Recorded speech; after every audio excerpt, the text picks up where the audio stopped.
In a letter from the President read by the Speaker, the President appealed for the quick passage of the bill. The chairman of the defunct Pension Reform Task Team, Abdurrashid Maina, has been extradited to Nigeria to face his ongoing money laundering trial. Maina was arrested in Niamey, the capital of Niger Republic, after he jumped bail and was declared wanted by an Abuja High Court. The aircraft carrying the former chairman of the defunct Pension Reform Task Team landed at Nnamdi Azikiwe International Airport at 2:15 p.m.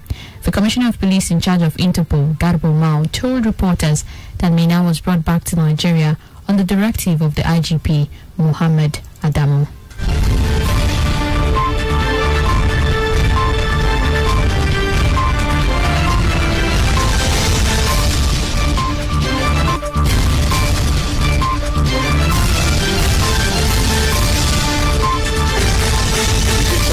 Just back from Niamey, Niger Republic, to extradite a fugitive that is wanted by the EFs, and Mr. Abdurrashid Abdullahi Maina is brought back to Nigeria, and we are acting under the instruction of the Inspector General of Police, whom the other law enforcement agencies applied to him for the extradition of the fugitive, and we are back, and we have brought him back to Nigeria to face justice.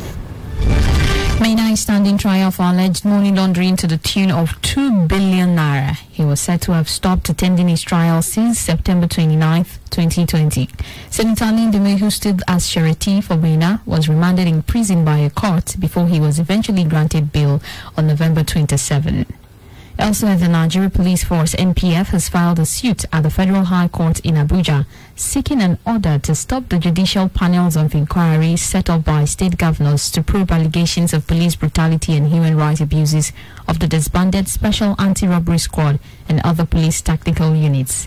The NPF, through their lawyer, argued in the suit that the state government lacked the power to constitute the panels to investigate activities of the police force and its officials in the conduct of their statutory duties. In the suit, the police urged the courts to restrain the attorney generals of the 36 states of the Federation and their various panels of inquiry from going ahead with a probe focusing on police impunity. The police argue that by virtue of the provisions of Section 241, subsection 1 and 2, A and Item 45, Part 1, first schedule to the Nigerian Constitution, only the federal government had exclusive power to organize, control, and administer the Nigeria Police Force. Although the case was listed for December 3rd, it's been rescheduled for December 18 as the court where the matter was listed did not sit. The defendants who were sued by the NPF include the Attorney General of the Federation, the National Human Rights Commission, which set up the independent investigative panel sitting in Abuja, the Attorney General of 36 states, and Chairman of the states panel. The news continues right after this break. Please stay with us. At split seconds, there is a lot happening around us, but we can't be everywhere all the time. We've got work, families, and chores to cater to, and most importantly, time to rest. And that's why having a reliable partner like KUFM News is important. Sleeping? We don't. We work round the clock, bringing you stories as they break from Nigeria and across the world. We would stop at nothing to keep you informed, because KUFM News is all about you and stories that affect you. Politics, business, human interests, sports, entertainment, just name it. We've got you covered. KUFM News. Timely, precise, spot on.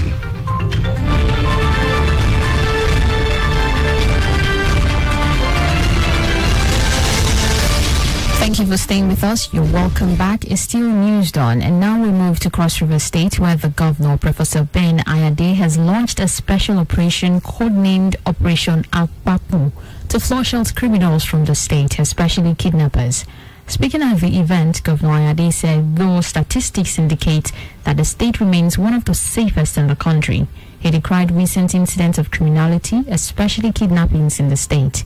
Handing over 100 patrol vehicles fitted with cutting-edge communication gadgets, power bags and drones to service commanders in the state, Ayade vowed to return the state, particularly Calabar, to the paradise it was once. The governor blamed the spate of kidnappings and robberies in the state on outsiders, citing the police records of those arrested so far in the state over crimes. The governor also declared that under this operation Abaku, government will henceforth demolish any property belonging to or being occupied by kidnappers and robbers. And moving on, suspected killers of the Olufo of Ifo, Ose local government area of Ondo State, Oba Israel Adeosi, has been arrested. They were arrested by a combined team of security operatives at Elagbeka. Oba Adeosi, who was murdered last Thursday by suspected kidnappers between Elagbeka and Ifo, while returning from a meeting in Akure. Commander of the Ondo Security Network Agency, also known as Amoteku Corps, Chief Adetunji Adeleye said 4 kidnapped victims were also rescued during the pursuit of Oba Adeosi killers. Adeleye said the suspects were being interrogated. He debunked insinuations that his men were not in the bush, adding that surveillance has been mounted at the farm of the late Chief Olufalaye to prevent further attacks. He added that some cows were also seized while destroying a farm and herders fled. He said the cows would not be released until the owners reached amicable agreement with the farmers whose crops were destroyed. Meanwhile, 2 persons have been feared killed in a fracas between Ude and Isinigbo communities in Akure North local government area. The fracas was said to have been caused because of insistence by traditional ruler of Ude, Sunday Boboe, and the Ajagun of Ude that the disputed land was part of the territory. He was said to have fled as angry members of Isinugbo community gained access to his palace. The palace was vandalized and razed. Roads leading to both communities were sealed off with bonfire as many shops owners quickly closed and ran for their lives. It was gathered that members of the Isinugbo community trooped out in protest against the Ajagun of Ude for demolishing their houses, including buildings belonging to non-indigenes who bought land many years ago. The Olumon of Isinugbo, Oluwole Karim, said they had to protest to stop continued demolition of their buildings by Ajagun of Ude. Oluwole said they were surprised when a case the Isinugbo community had won in 2012 was taken to another court by Boboe and judgment was secured. They said they have existed on that land for the past 800 years.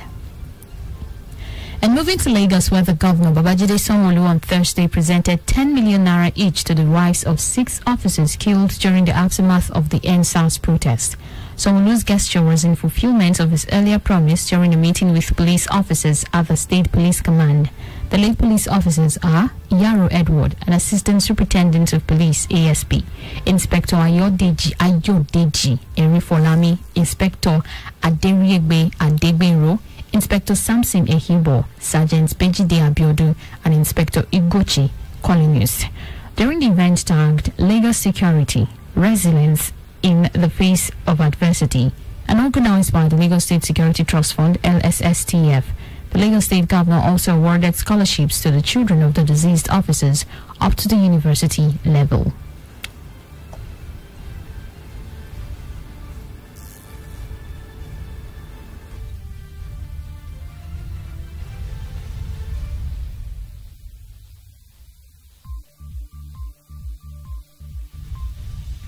Coming up on our business news this morning, manufacturers call for review of border closure. Charles Operum has more on our business desk this morning. 1,000, 2,000, 3,000, 1 million, 2 million, 3 million, 600 billion, and the last kobo. Oh yes, we follow the money. It's all about the business and the business of business. The gains and the losses. The bulls and bears. The rise and falls. The risk and the satisfaction of seeing the last kobo rise to millions. On KUFM's Business News, the simple and complex jargons of business just make sense. Get the trending news on the money market, forecasts, investment opportunities, policy changes, and other breakout information on the ever-busy world of business. KU Business News, Monday to Friday on our news dawn, 6:30 to 7 a.m.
this morning. The Manufacturers Association of Nigeria, MAN, on Thursday said the federal government should review its border closure policy and allow the resumption of normal trade activities. Nigeria partially closed its land borders in August 2019 and halted all trade via land borders in October 2019. The closures were triggered by the government's frustration with the smuggling in of rice and illicit exports of locally subsidized petrol to neighboring countries. Speaking during an interview, the association's president, Ahmed Mansour, said while the closure was necessary at the time, it was time for the government to now review its decision. Mansour said opening the borders will be in compliance with ECOWAS Trade Liberalization Treaty, which Nigeria is a part of. And finally, on business, the governor of the Central Bank of Nigeria, Godwin Emefiele, on Thursday said the CBN was for the country to attract the target of the CBN was for the country to attract about $2 billion monthly as remittances from citizens in diaspora. Emefiele's position is coming after the Apex Bank introduced its new diaspora foreign exchange remittances policy.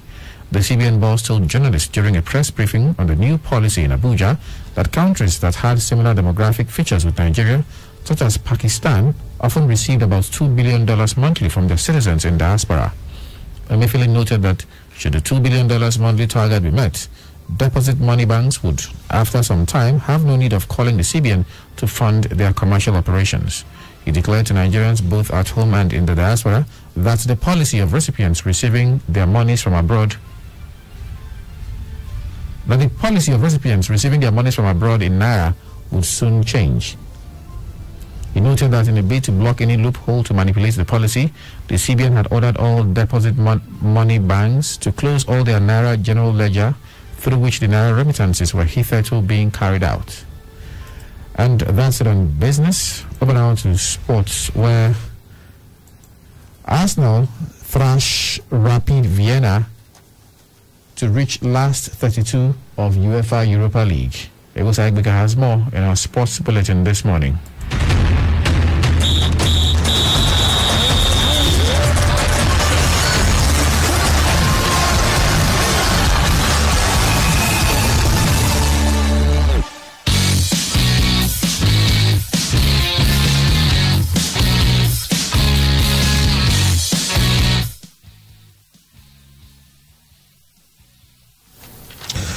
Good morning. Arsenal trounced Rapid Vienna 4-1 in Group B of the UEFA Europa League at the Emirates last night to reach the last 32. Manager Mikel Arteta said the return of fans to the stadium made it a very special night. Alexander Lacazette gave those gathered at a social distance an early reward with a spectacular 25-yard drive after 10 minutes that swept high beyond the reach of Rapid goalkeeper Richard Strebinja. Pablo Mari then glanced Reece Nelson's corner in off a post before Eddie Nketiah completed the first half, scoring a minute before the interval, heading in after his first effort had been saved by the besieged Strebinja. Rapid scrambled the goal back through Koya Kitagawa early in the second half, but Arsenal were never in any danger, and substitutes Emil Smith-Rowe scored a simple fourth from Ainsley Maitland Niles pass. Gunners topped the group with 15 points from 5 matches, while Mood defeated Dundalk 3-1 to maintain second spot with 9 points. In other results, AS Roma defeated Young Boys of Switzerland 3-1 in Group A, while CFR Cluj drew goalless with CSKA Sofia. Slavia Prague trashed Apoel Beersheva of Israel 3-0 in Group C, while Bayer Leverkusen beat Nice 3-2. And now to boxing, where English-born Nigerian cruiserweight champion Lawrence Okoli says he will fight a year-to-be non-opponent in the undercard of the Anthony Joshua vs. Kubrat Pulev World Title bout inside the SSE Arena, Wembley, on December 12. Okoli was initially bid to take on Krzysztof Glowacki for the vacant WBO cruiserweight title, but the fight was cancelled after the Polish boxer tested positive for coronavirus. The 27-year-old is yet to record a defeat after 14 fights, with 11 coming via knockouts. And that's sports news on KFM's News Dawn. My name is Ewosa Agbeka, and back to you, Orlando.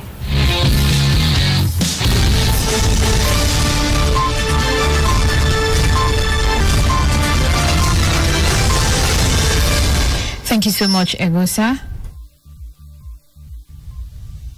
And that's the news. But before we go, let's take a quick recap of the headlines.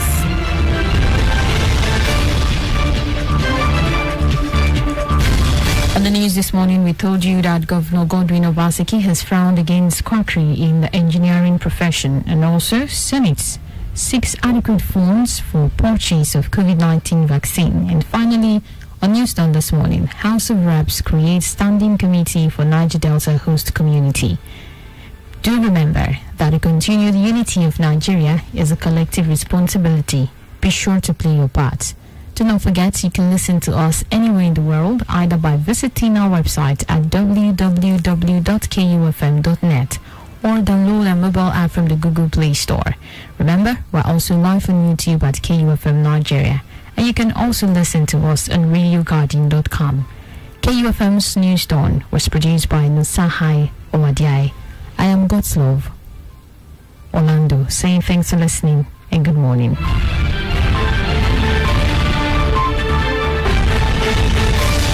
Stop stalking your exes. Follow us on Facebook at KUFM Nigeria. I mean, stand out to the pay money, help people for them hustle and other bank matter them. My name now, 9PSB. Everybody listen up. Let me tell you something. Better service done like that. Don't just sit down there look. This now to introduce 9 Payment Service Bank, correct bank for you and me. Dial *990# or download the 9PSB app.